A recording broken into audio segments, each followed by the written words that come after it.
This conference will now be recorded. April 9th, 2024 Planning Commission. I'll call the meeting to order. We've got 6 out of 7 here and understand the 7th might be coming soon. Any changes to the agenda?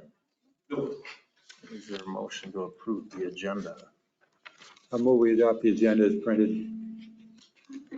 I'll second. Any discussion? If not, all in favor, say aye. Aye. Opposed, abstained, carries.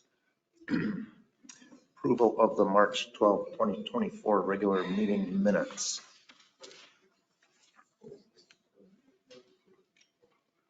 We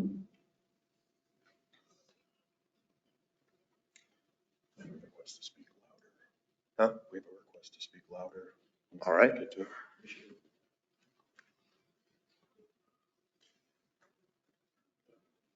Just one. Steve is spelled CH, not CK. Oh, It's yeah, spelled I'll get here. that. Yeah, that's okay. I'll say- Other than that, I don't see anything. I would make the motion to approve the minutes from March 12th meeting as amended. Motion second. Any further discussion? If not, all in favor, say aye. All right. Aye. Opposed, abstained, carries. 600. Number 4, let's see, public hearing was scheduled for 5:35. Got a couple minutes to go yet. We'll just come back to that. How about on to 6A, the minor subdivision at 356 Central Ave? Yeah, so that's 6A, which is page 3 in your packet there. Tony Swenson owns Riverside Acres and owns the parcel that you can see on the map at 356 Central Avenue. The parcel zoned R2 and the lot is 120 feet by 120 feet. He's applied for a minor subdivision for the parcel with the intent of a future build on the open spot. R2 parcels require a minimum lot size of 6,000 square feet with a width of 60 feet and a depth of 100 feet. And you can see the setbacks there, 30-foot front, 6 side, 25-foot back, and a site coverage of 13%. If it's subdivided, the new lot would be 60 feet wide and 120 feet deep, which would be 7,200 square feet. And I took measurements of the current home. You can see on the map on page 4 to kind of show, I know it's hard to read, but that's 40 by 40, and that's a pretty large house. And then he's got a rear setback at that current house on page 4. You can see it's 60 feet. So if subdivided new lot, you can see, he has spoken to Mike Olson about sewer and water, which he would be responsible for bringing to that lot. He'd be responsible for the curb cut. And if approved, it would go to public hearing, which would take place on May 14th at 5:35, City Hall.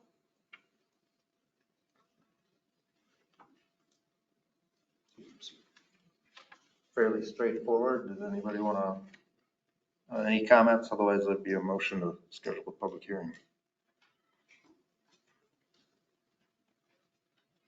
I move that we schedule a public hearing as noted. I'll second it. Any further discussion? When was that again, Kurt? May 14th. 5:35.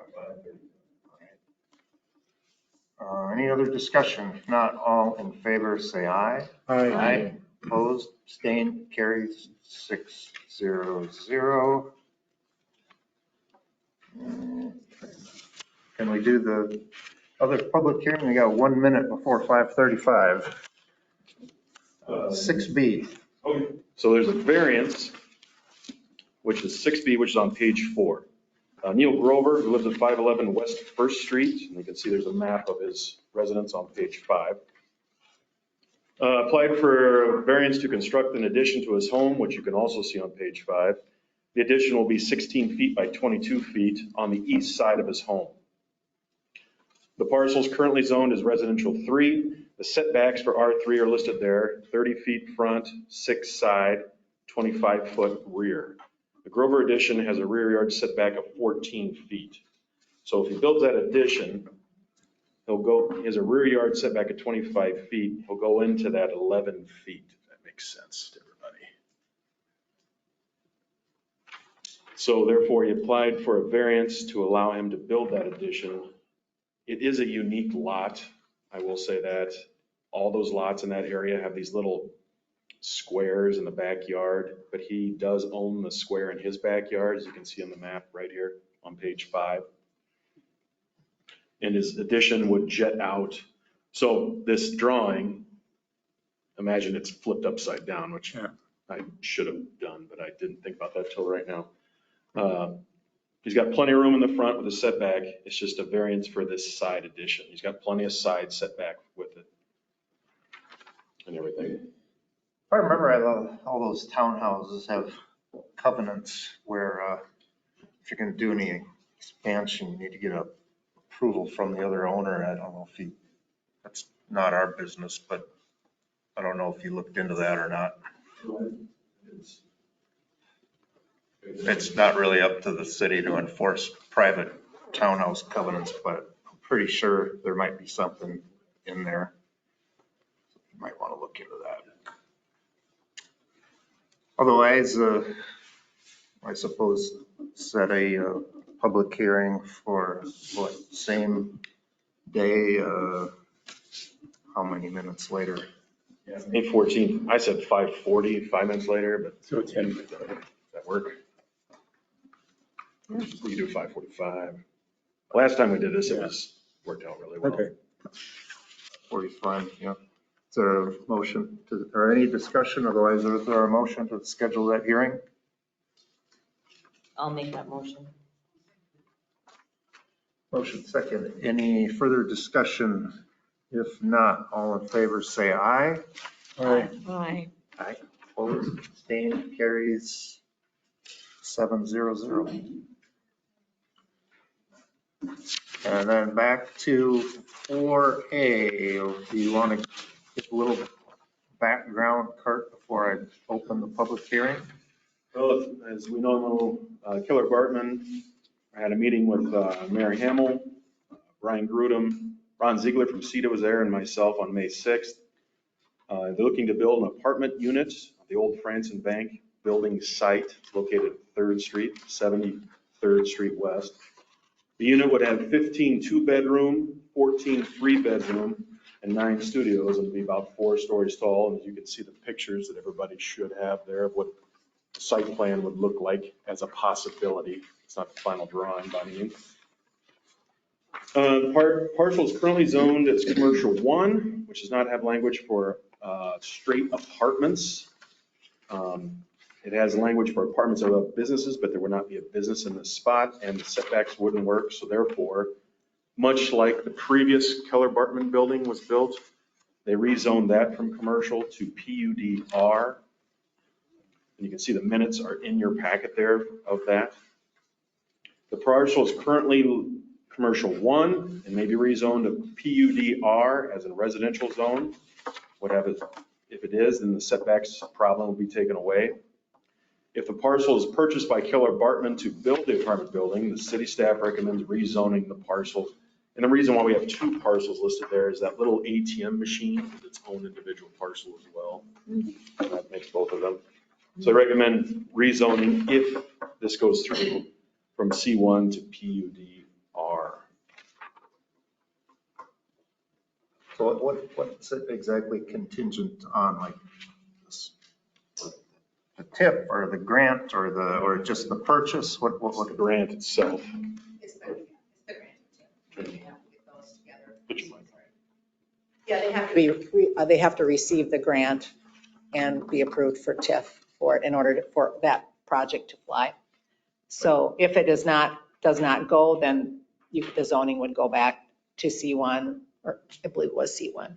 Or of course, you guys could make the determination to change it permanently, but that's not what's being asked for. I just didn't know language wise what they're asking to that it'd be contingent on? Is it on On actually sale of the lot. acquisition? I think because the lot, they won't buy the lot unless they or they won't buy the property unless they have those conditions met. So at the last city council meeting, they passed resolution 2024-11, which was an application for a workforce housing grant to provide matching funds for the apartment building themselves. So the city itself will help with the grant. Is it low income housing?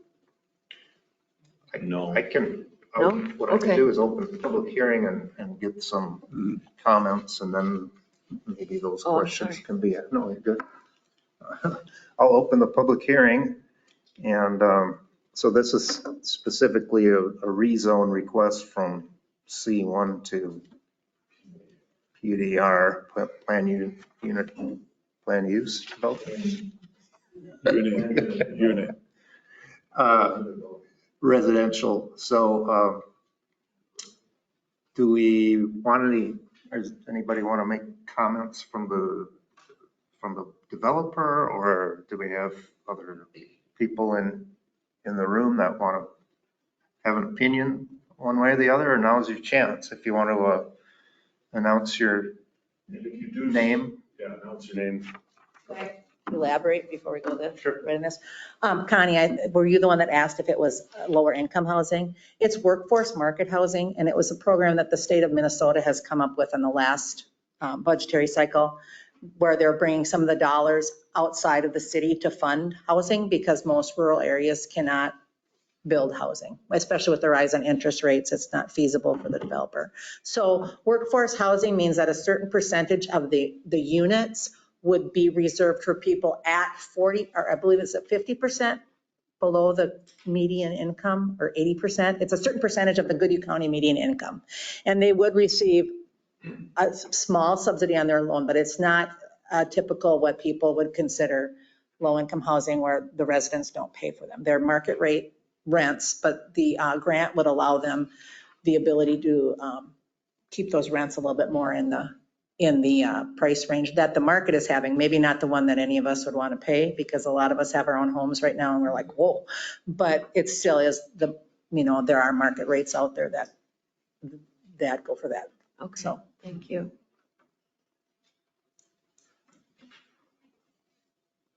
Anybody have a comment? Go ahead. I'm Jerry Stewart, who had property in town too. I have to ask the board here, as long as you've been researching this, can you tell us what the benefits of this project is to the city? What benefits are you voting against or no for? Well, it provides housing for the city, and judged by research. For example, the city of Zumbrota has a vacancy rate of 1.67%. We have 4 open apartments out of 239 possibilities. And probably by today, it's probably down to 1 or 2, because they go really quick. And with the growth of DFA, it would provide workforce housing, which is beneficial to the city, I believe. Okay, the other part of the question would be is, what tax benefit is it to the city? Oh, I can answer that one, actually. They are actually looking at the possibility of doing tax increment financing. Currently, the city receives, and I don't know if you have the paper with, and I did some rounding, so this is not accurate numbers, but currently TIF works with this way. There's 3 players in our taxes, as we know, the county, the city, and the school district. They get our taxes. So this current lots that are owned by Franson generate approximately $8,000 in taxes for those 3 entities. If a tax increment financing district were established for that, that would stay steady. That tax dollar would not go away. That would stay for the length of the TIF. Pardon? That they would have to pay that yearly. We don't pay that. They pay that. They'd have to pay it yearly. And then as they build something new on the property, of course, we all know that if you build or remodel, it appreciates, the taxable market value becomes greater. They would, in order for a TIF to work, there's a bunch of different ways you can set up, but what would happen is as that tax value increased, they would pay the taxes to the county. And the difference between what it started at and what it is at now, that's called the captured tax value. And that amount would be set up within the TIF district. that developer could be reimbursed a portion of his startup costs or his site prep costs. The city would get a portion of that for their admin costs. Then that would stay. So say we're getting $8,000 a year for the county, the school district, and the city. That would keep coming every year for the length of the TIF.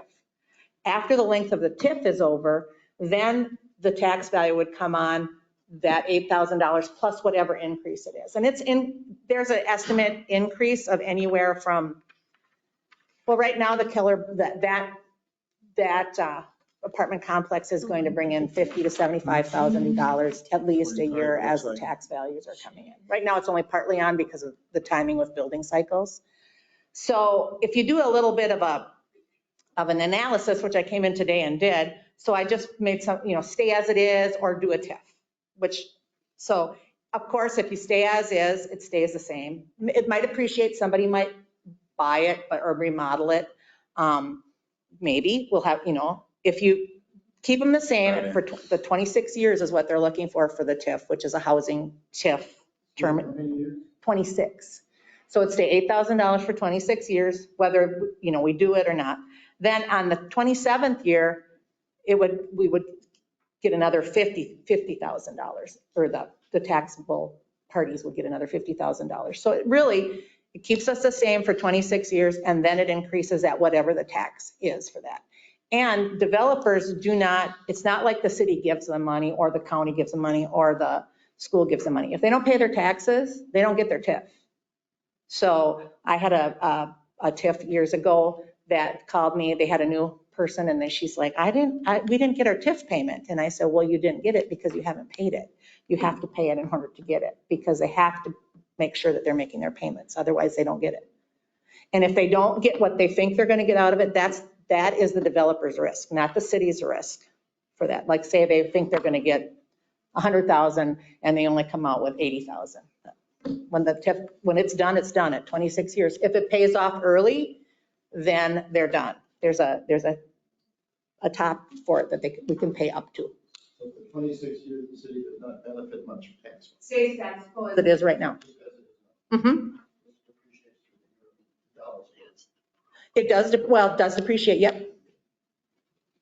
It always is 26 years?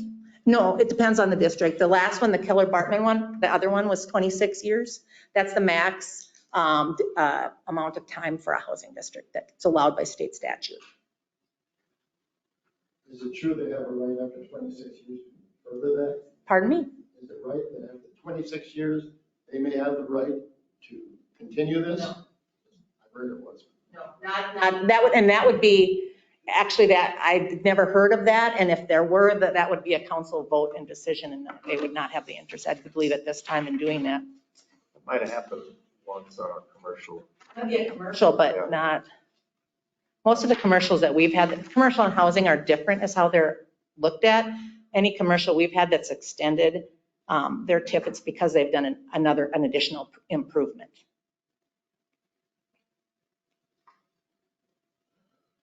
So Kim, Yeah. if I'm understanding this right, when you have $8,000 here, that's the Name? Oh, I'm sorry. Richard Meyerhofer, the Yep. roader. I had to do that, sorry. No, that's okay. I'll go. The $8,000, that's what comes into the city, city, but the then county. basically it goes back to them. again. No, the $8,000 is what we get today. Okay. Basically, let's just do third. It's easier than trying to figure out what, so the school gets a third of the 8, the city gets a third of the 8, the county gets a third of the 8,000. That stays that way for 26 years. Okay. Yep. And so when you say that their assessed value or their That's what state improvements, law their allows. taxes are going to continue to They keep want to going match up, that. market values goes up. What happens is that difference. That additional tax, To use that money. the developer pays, The developer has to pay his whole tax bill, no matter what the tax bill is. but we still only get $8,000. We still only get 8, the 3 parties for the time, which that all has to all be agreed to by the 3 parties. Right. So that stays constant. And then as it comes up, they get the difference, basically. And the EDA also gets a percentage, depending on what's negotiated in the contract, for admin fees and some other things as well. So then in year 27, when it suddenly dropped or increases to 58,000. Mhm. Why does that continue to stay 58,000? I was just doing it for the sake of illustration, Rich, Okay. because I didn't know, actually, when I picked 50,000, I kind of looked at the projections and I went somewhere in the middle. So that will more than likely continue. to Absolutely. increase. You know, this is without an inflation factor by. Okay, thank you. Another question. Is there an estimated value that they're going to add to the property? How many million is it? Of course, I didn't grab that. Is that all coming from grants? No, it's a mixture of that, and that will all be part of the project. They have to, the whole reason they can even go apply for the grant, they have to submit a whole financial portion to the state as it is to do that. So it's a mix. And I can go look that up on my computer, but I'd have to run in and do that. You don't know the value. I don't know that. I want to say it's right around 8 million, but I'm not 100% sure. So I do not want to be, I don't want you to take that to the bank and say it's 8. I could go look it up, but I don't know the exact. But it's in the millions. But I can certainly look that up for you after the meeting. Or I can get it now if you want to know. I think we heard at one time, was it 300,000 per unit in value? Yes. Yeah, times. 38 units. Okay.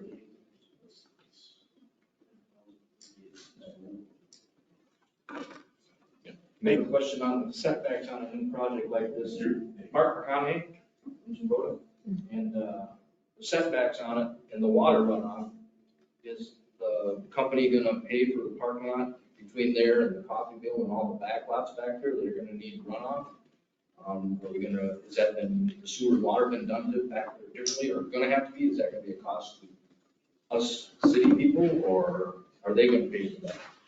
For the runoff Stormwater. from the building and It all has Concrete right now, isn't it? It all has to be addressed in their initial plans with an engineering before they can do. That's any project, you know, like, as you know, when you build your home and it doesn't, maybe your water doesn't run right. So that has to be addressed in the plan. engineer will address the runoff situation that will happen from this building, yeah. I think the question was more, who's going to pay for it if it's on, if there needs to be new storm drains or infrastructure put in on adjacent property that's not owned by Keller Bartman. City going to get stuck with that, or that's maybe what he was driving at. Am I right? yes, that's correct. I hate to see their basements flood. No, absolutely, absolutely. The food shelf right there. Yeah. I was curious too about the parking. I mean, it's a fairly good parking area there. How the numbers work out the same, or how does that work? So currently with the site plan, it has 69 parking stalls, and that includes the ones on the street. And with their current number of studio and 2 and 3 bedroom, they actually have 2 more parking stalls that are required. Because downtown, the city requires 2 parking spots per unit. How has that worked out with the existing building as far as parking? The existing, Yeah, the apartment building now. I'm not sure, because that was done before. I Because they're concerned because there's a lot of people living above the houses or the buildings on the opposite side there, and, you know, that's all parking for them. I believe they're also going to reduce some parking on the side. And of course, remember, it's a preliminary plan, so this all has to pass Right. the parking things, or they'd have to come back for some other hearing. But I believe the plan today is to do something on the east side. I'm getting turned around. East side with a retaining wall possibly or something, but that's not, and again, it's a preliminary plan. Have we noticed where the current building is, the old Grover lot, is the underground parking enough to accommodate, or has there been more off-street parking because of that structure there? Do we know? I guess I haven't really I looked. know that initially they had some agreements with, I think there was some parking allowed on the Nilsson's lot, that back lot before that was there. I don't know if there's anything, a kind of agreement in place with that. I'm Fred Rash. Weren't they given a variance for parking on that first one? I don't remember, Fred. I'd have to go back and look in the That's minutes. what I was told. They were given a variance on that. I don't remember. You know, We're on the parking. I listened to the meeting from the zoning when they heard about this and stuff, and it just seems like there's a lot of things. I know you keep saying it's preliminary, but if this grant goes through, I've also been told, well, if this doesn't work out, they'll turn down a grant. I also know that's not a good thing to do, is turn down grants once you've received it. So if the grant goes through, all this stuff is going to have to be dealt with one way or another, given variances or rezoning. To me, a lot of this should be dealt with before we go for a grant, because we're going to be forced once we get a grant that, okay, now we got to give variances and stuff. And looking at this parking, that we're on parking, these parking spots that they're claiming back here in the alley are already being used by local businesses uptown, always full back there. So I don't see how they can claim that, and the street parking. And I think if I'm right, that the Nielsen's, when they added on, they don't meet on-lot parking either. So they're getting a variance. So this parking that this apartment's claiming across the street, they can't claim that because that's street parking that Nielsen's. So they'd be giving this property a variance for parking. They've already given Nielsen's one and the other one. And the street parking for the residential, or for the business district, is 2-hour parking. I just think that there's got to be more study on that instead of just hurry up, get this through, and then we'll deal. Because in the meeting, it was saying that parking is an issue, but we'll deal with that later. It's like, to me, that should be dealt with before we even rezone this. I know there's a big hurry to get this grant through, but it's not really I can't believe Keller and them woke up on March 1st and we're going to build a building there, so we have to get this grant through. This must have been studied for a long time for us to have to rush through. I just think there's a lot of things that need to be dealt with before we go for this grant. And just to clarify, it's not our grant. It's Keller Bartman's grant. Well, It is not, it's not also in the the city's, meeting- it is not the city's grant or responsibility. But also in the meeting, Brian had said that they have asked the city to work with them on the grant. So Yeah, the city, it's going to helping. be associated once it goes up there that the city is on that. And Brian has told me that through the Parks Board, if we turn down a grant, it's going to be hard to apply for grants in the future. So I got to believe our city as a broad name is going to be on with this grant, or they're going to associate it with the grant. So I just think there's a lot of things, even for the rezoning, that need to, the issue of coming out on the county road, we're dealing that with Nielsen's now, and we don't know if that's going to go through. I called up to the county, the public works guy, and he said, well, yeah, they have to issue a plan for that, and then we have to give a permit for it and stuff. And they want to do a study on that. So I just think, and then we lose another half a block of business district for the downtown. You say that we need apartments, and I'm not against the apartments. I'm just against the location of it. We got apartments downtown. We've helped them out once with the TIF and all that. To me, it's like, why not help some developer to build more, houses that the tax money would start to generate tax money right away. If the city wants to help developers and stuff. I just have a hard time if we do keep growing downtown here. If we lose this half a block for residential, we'd be pushing everything out by the highway. And the thing I got a question on, this is zoned to have apartments above retail. So can we just, instead of them coming and telling us what they want to put there, can we say like, okay, the first floor you put retail and you can have your apartments just like the rest of them on Main Street. But allowing them to just have all apartments, and I would just think about this today before I came, say Jake Rudon is his building in town, all of a sudden he's like, well, I'm going to make more money having apartments on the Main Street level, so I'm going to get rid of my, you're kind of setting a what's the right word? Precedence on that. So you can't really, if Jake says, well, I'm going to make more money having apartments on that level, I'm going to get rid of the retail businesses, and you really can't tell him no if you allow this to happen here. I'm not against the apartments. I know we need apartments, but I just think we're going to get that $8,000 no matter what's there because the bank was going to keep it, paying the $8,000 versus, I personally don't think it's a really good spot to lose another half a block of retail downtown.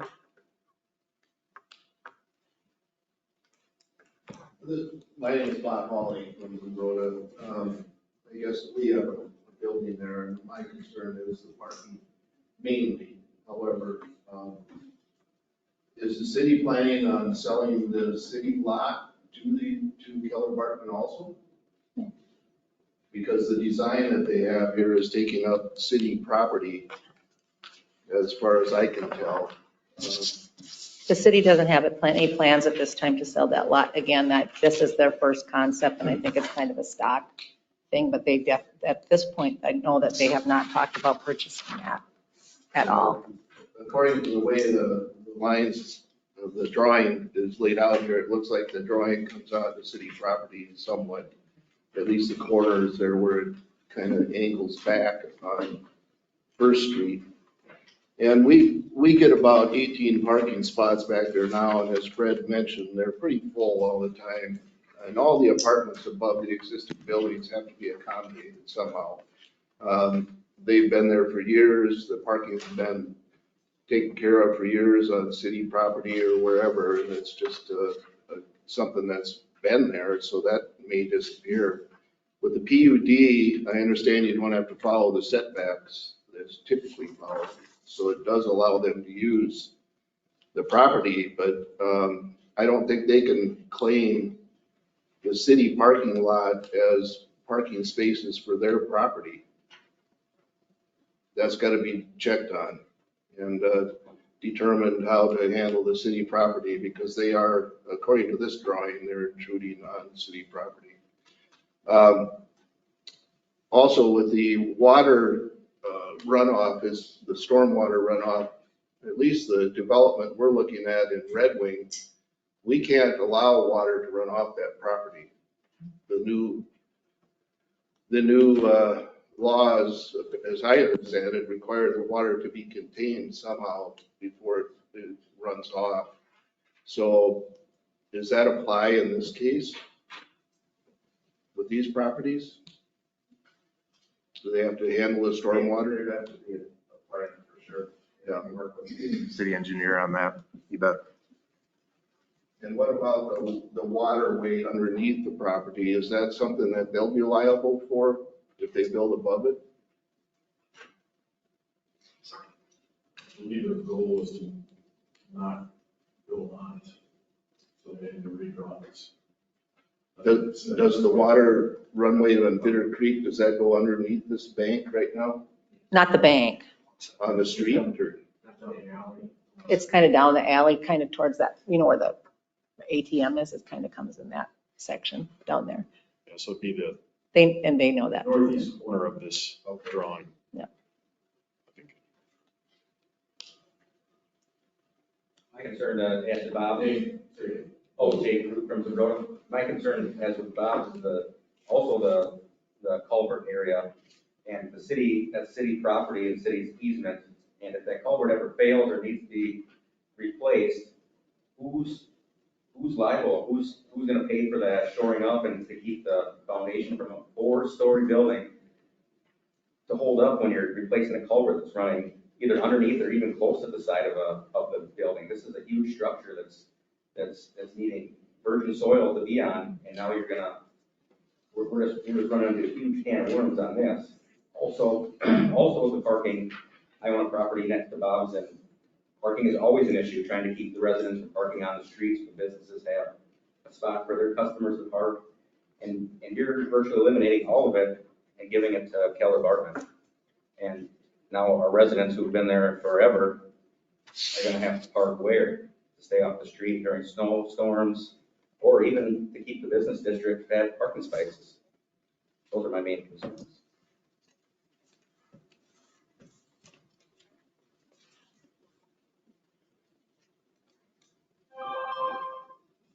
Curious, so I have a question about that parking part too, in the sense that you put 60-some parking spots.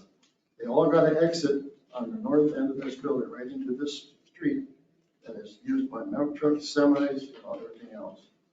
It's going to be a lot of confusion right there, possible accidents. It's a bad situation.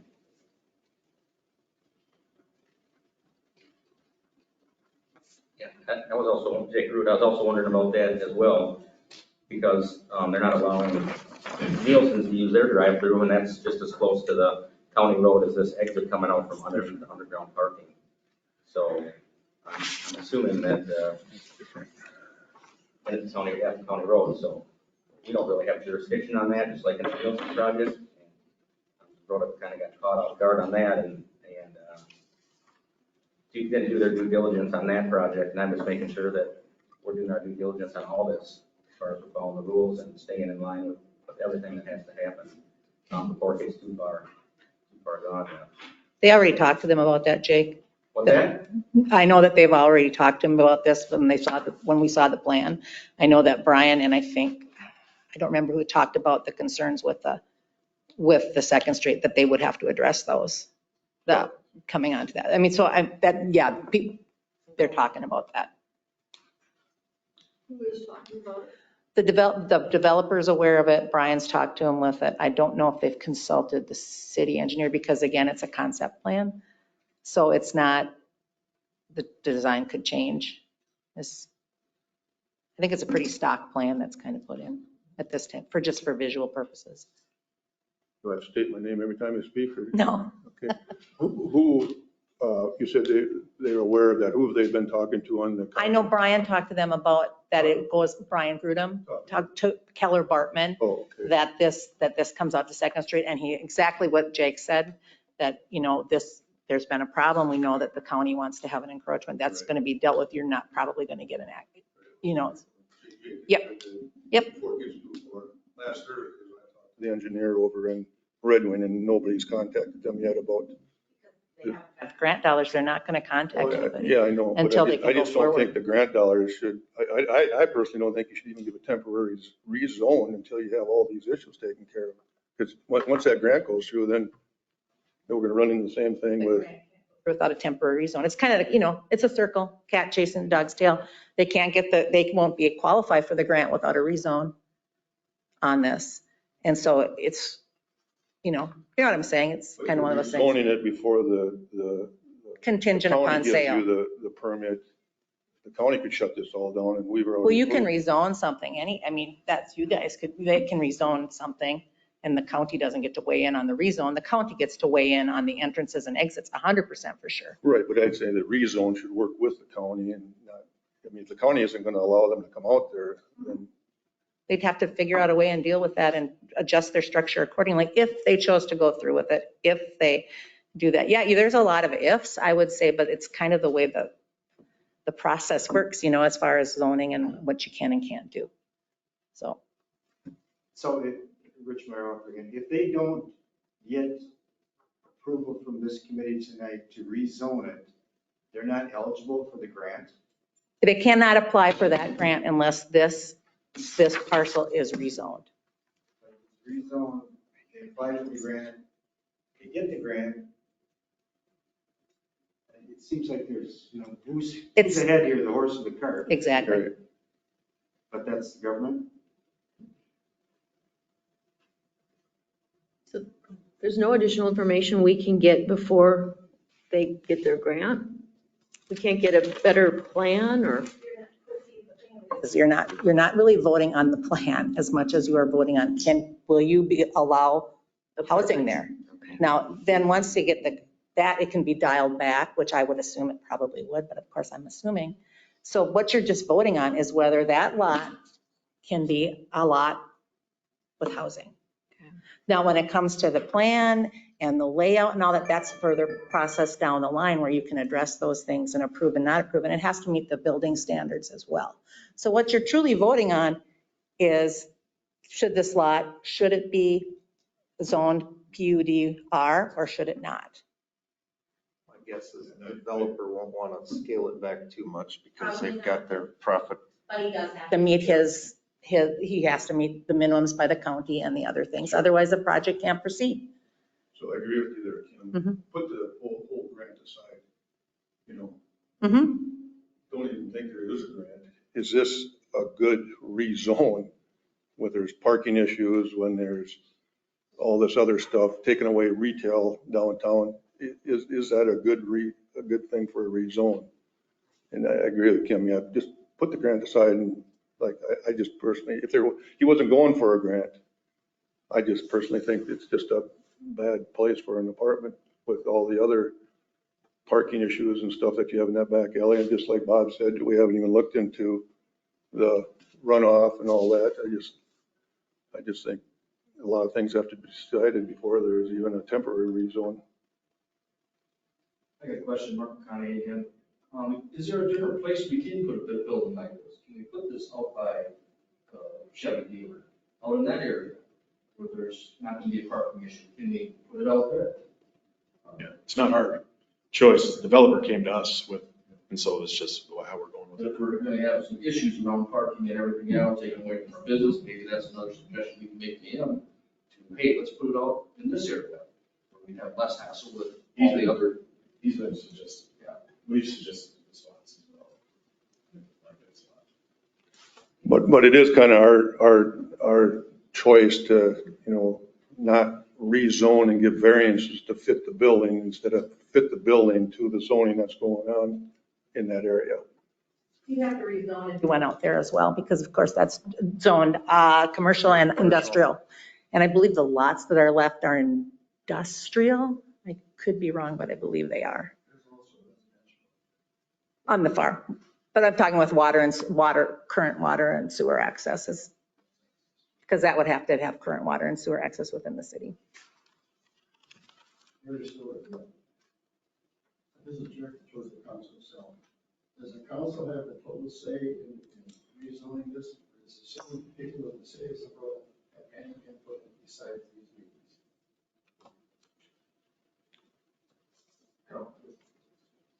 Planning commission takes into consideration the comments, makes a recommendation to city council. City council's the final decider. I would imagine if there's some sort of abuse of discretion or something, that there could be a citizen action to try to put a stop to it if they felt like the council did something improper. Pretty much it's a council decision to rezone.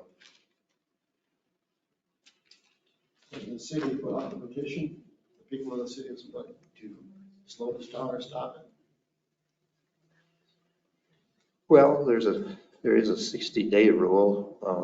If we needed more time, we could extend it another 60 days. Otherwise, if it's premature, then it could be, the request would be denied. We've got to be careful when we say premature. We end up, you know, they have without our say. That's what I'm worried about. Are we into our 60-day limit yet? Have we started? Yeah, I think there's been a rezone application filed, right? Yes. When was that filed? No, it's filed on, that was March 12th. 6th. 12th. You got a copy of It it. says March 12th. It was March 12th, excuse me. So when is our 60 days up? May 12th. May 12th. When is our next meeting? May 14th. May 14th. May If 14th. you needed more time, you can ask for a 60-day automatic extension.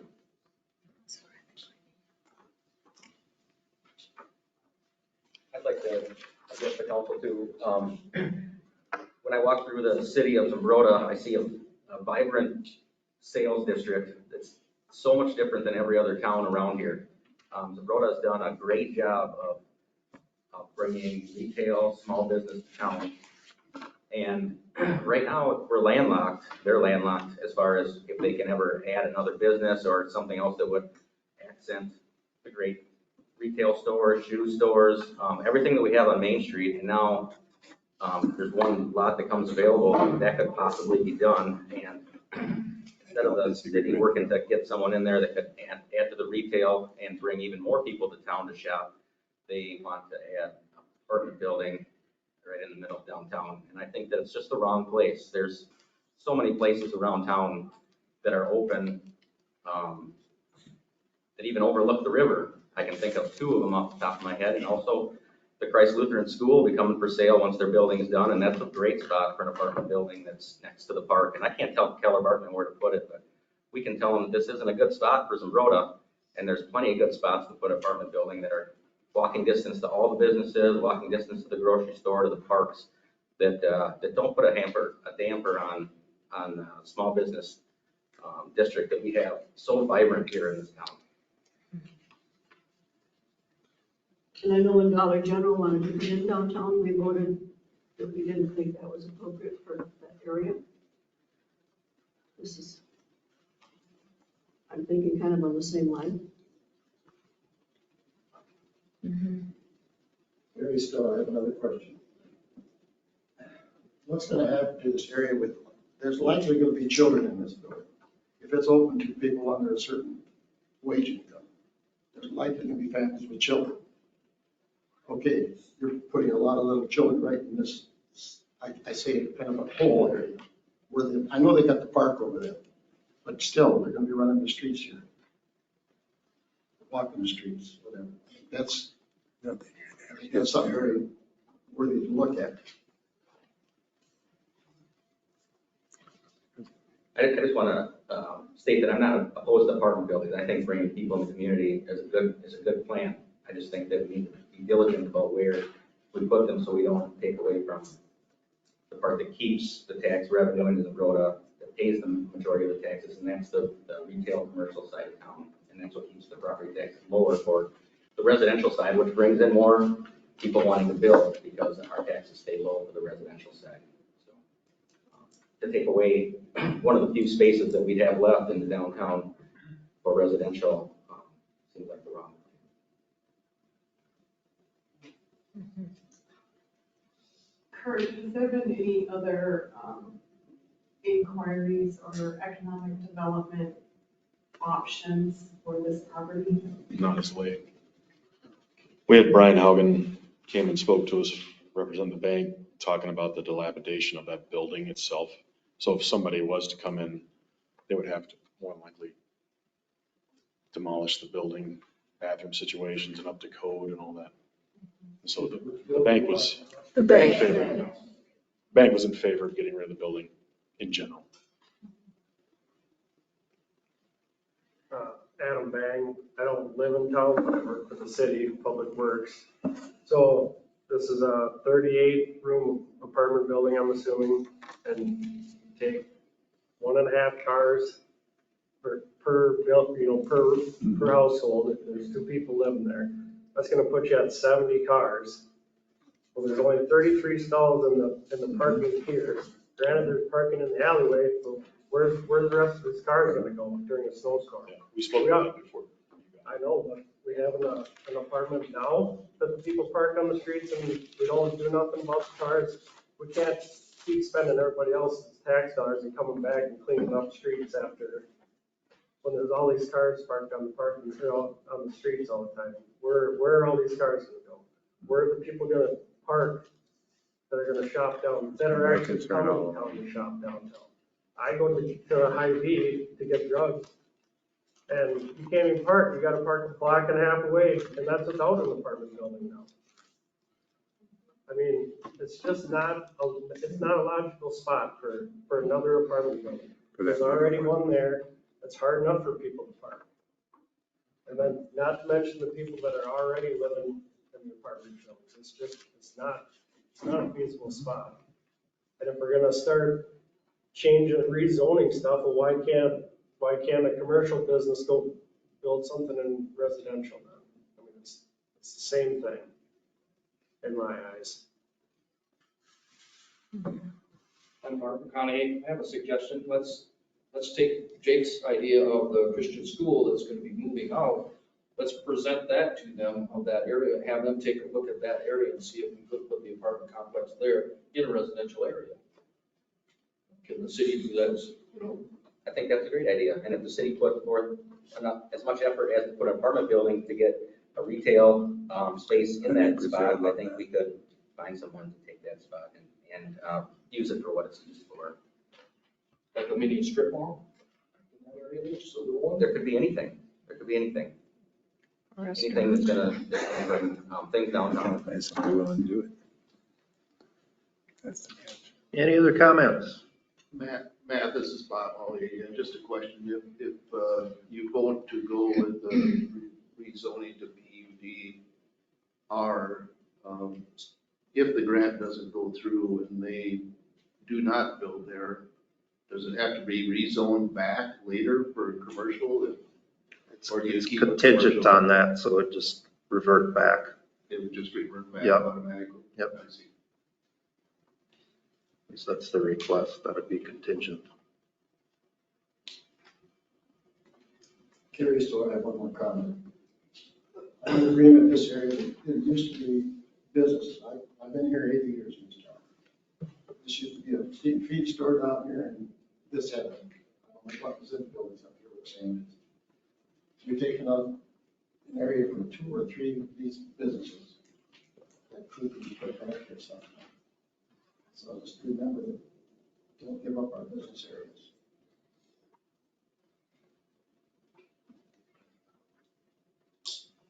Going once? Public hearing. Let's see, so it's up to the commission to either, let's see, on a rezone, usually was the zoning incorrect at the inception? Or has, batteries are dead. Or has the character of the neighborhood changed that warrants a rezone? And then you have to look at the comprehensive plan and the comp plan, I think I pulled this out of an earlier version, but I think the language is the same. It says it's important to maintain a relationship between residential and commercial uses in the central business district. Many residents desire locations close to goods and services. Multifamily units should be encouraged in or near the central business district. So something residential is probably permitted here, but considering all the comments and that we want to encourage downtown businesses, those are things that the commission's going to have to address. So it's either if you think another 60 days is going to help, which I don't know if it would, we could do that, or we can make a motion to proceed forward to council approving the contingent rezone, or a motion to deny. But either way, there should probably be some findings one way or the other.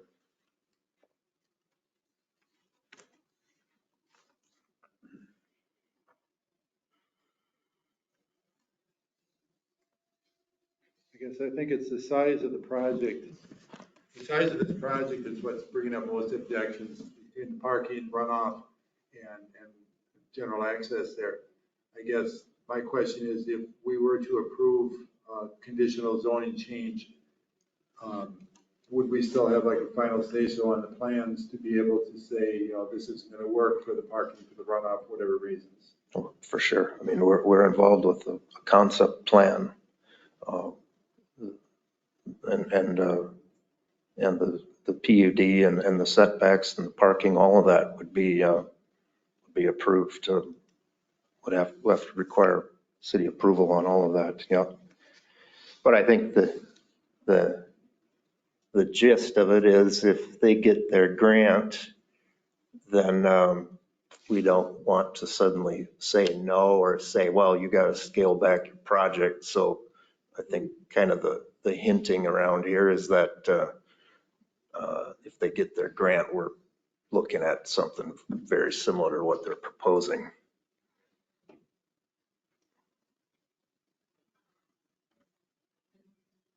I'm not ready to vote on it. I would agree with you, Connie. Yeah. And these are important comments. Do you think these can be answered, and if we wanted an extension, can any of this get answered within the next 60 days? I kind of doubt it. When is the grant application due? End of the month. The end of April? That's when his application runs out. That's why they threw all this at this time.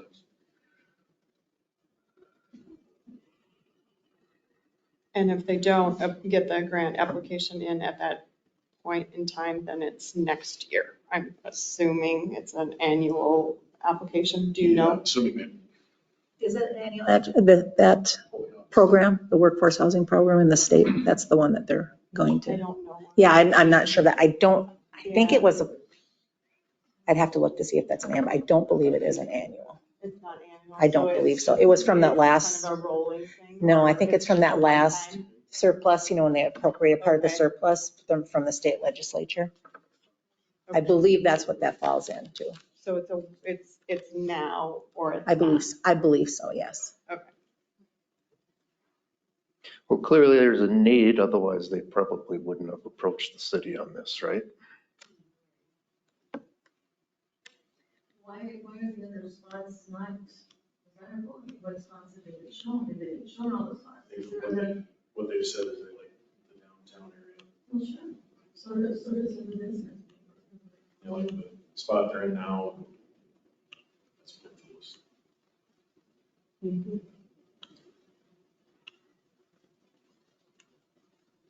And was there any conversation about having commercial a part of their development?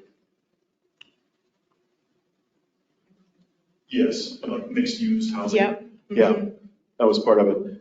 But they, in their past where they've done that, it doesn't work for the sound that comes through. They weren't interested in mixed use housing. Because I brought that up, putting a business on that side of the street. But they were, yes, not interested in mixed use. So if we table this until next time, it's like too late for the developer? Yep, correct. When do we start talking about this? I mean, seriously, was it in March? I mean, it's just all of a sudden, seems like it ballooned up just all of a sudden on us. We didn't have that much discussion or information even last month, did we? We had photos last month. Well, you had all this information you had.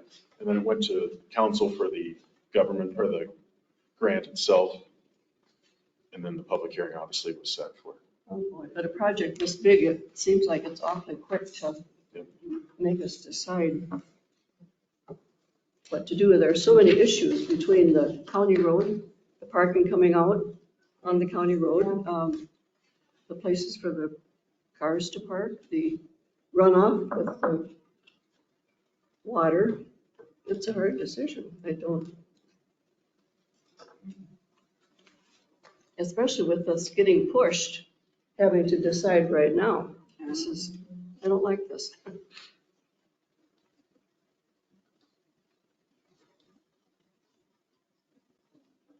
Hey, my name's Carol Jackson, and I had our business 40 years in town, and we just got the letter about a week ago. I mean, we had no way of even knowing this was happening, and boom, we're here now. It's doesn't seem appropriate.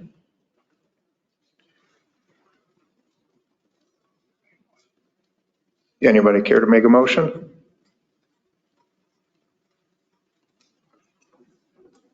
I'll stick my, I was gonna say to extend this, I don't know about this. well, I missed last meeting, so maybe I missed something. extending it is killing it. Yeah, that's the thing. We can't really extend it. And I don't think we're gonna get any more answers by another If we month. would extend it. What were you gonna say, Tom? I was gonna say, I'm gonna stick my neck out, and I'll make a motion that we deny this application. Also, who's the second? Jose. Thanks. Jose. Bullseye? Okay. Any grounds? I guess on the basis of the discussion here, the number of concerns that were raised and the desire to keep commercial district, to keep possibilities there for commercial district rather than crowding the residential in closer. Okay, got a motion second. Any other discussion? And this would be a recommendation of council, which can overrule us. Yeah, because we just shepherd it in to the council. That's what our committee does, is just shepherd the ideas into them. Okay, all in favor of denying the application for the rezone? Say, I'll go roll call. Bullseye. Are you telling her what? Did that too fast. So I would mean you're in Yes. favor of denying the rezone. Yes. Aye. Okay. Where are you? Oh, Weenus. Aye. Jensen. Nay.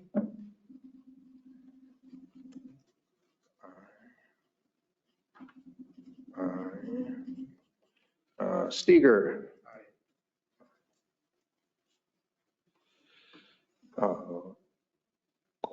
Boyd. Aye. Where are you? There you are.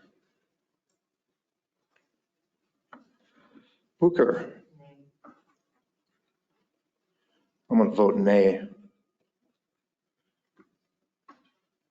So